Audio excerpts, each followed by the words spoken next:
জিম্বাবুয়ের বিপক্ষে দেখে শুনে শুরু করেও শেষ পর্যন্ত ব্যর্থ দুই ওপেনার সাদমান ইসলাম ও মাহমুদুল হাসান জয়। তারা দুইজনই পড়েন ভিক্টর নিয়াউচির ফাঁদে। মাত্র ৩২ রানে জোড়া উইকেট হারানোর পর দলের হাল ধরেন অধিনায়ক নাজমুল শান্ত ও মুমিনুল হক। জিম্বাবুয়ের বোলারদের তৈরি করা মহাচাপের বিরুদ্ধে শক্ত প্রতিরোধ গড়ে তোলেন শান্ত। রবিবার সিরিজের প্রথম টেস্টে সিলেটের জিম্বাবুয়ের মুখোমুখি হয় স্বাগতিক বাংলাদেশ। টস জিতে আগে ব্যাটিংয়ের সিদ্ধান্ত নেন টাইগার অধিনায়ক নাজমুল শান্ত। বাংলাদেশের হয়ে ইনিংস শুরু করতে নামেন মাহমুদুল হাসান জয় ও সাদমান ইসলাম। দেখে শুনে তারা শুরুর দিকটা সামাল দেন ভালোভাবেই, যদিও বেশি দূর দলকে এগিয়ে নিয়ে যেতে পারেননি।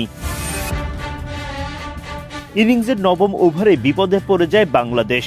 ভিক্টর নিয়াউচির বলে ড্রাইভ করতে যান সাদমান ইসলাম, তবে ব্যাটে বলে সংযোগ ঘটাতে পারেননি ঠিকঠাক মতো। বল চলে যায় গালি অঞ্চলে। ব্রায়ান বেনেট লুফে নেন দারুণ একটা ক্যাচ। আম্পায়াররা বারবার যাচাই বাছাই করে আউটের সিদ্ধান্ত নেন। বিদায় নিতে হয় সাদমানকে। ২৩ বল খেলে এক বাউন্ডারিতে মাত্র ১২ রান করেন তিনি। দলীয় ৩১ রানের মধ্যেই প্রথম উইকেট হারায় বাংলাদেশ। সাদমানের বিদায়ের পর উইকেটে বেশিক্ষণ টিকতে পারেননি আরেক ওপেনার মাহমুদুল হাসান জয়ও। তিনিও পড়েন ভিক্টর নিয়াউচির বোলিং তোপে। নিয়াউচির করা গুড লেন্থের ডেলিভারিতে উইকেট হারান জয়। অফ স্টাম্পের অনেকটা বাইরের বলে উইকেটের পেছনে বল পাঠান এই ব্যাটার। জিম্বাবুয়ের উইকেট কিপার নিয়াশা মায়াভো গ্লাভসবন্দি করেন সহজ ক্যাচটা।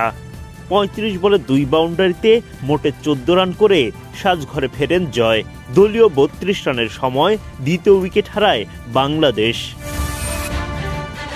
উইকেটে এসেই অবশ্য বড় বিপদ তৈরি করেন মুমিনুল হক। যদিও জিম্বাবুয়ের উইকেট কিপার নিয়াশা মায়াভো সহজ ক্যাচ ফেলে দিলে রক্ষা পান মুমিনুল। শুরুটা চাপহীন হলেও সাদমান জয়ের দ্রুত বিদায়ে খানিকটা চাপেই পড়ে যায় টাইগাররা।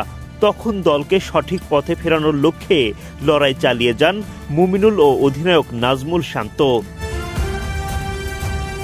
রিচার্ড এনগারাভা শান্তর বিরুদ্ধে এলবিডব্লিউর আবেদন তোলেন। অধিনায়ক ক্রেগ আরভিন রিভিউয়ের সিদ্ধান্তও নেন, কিন্তু শেষ পর্যন্ত সেটা কাজে লাগেনি। উইকেটে টিকে থাকেন শান্ত। রিভিউ হারায় জিম্বাবুয়ে।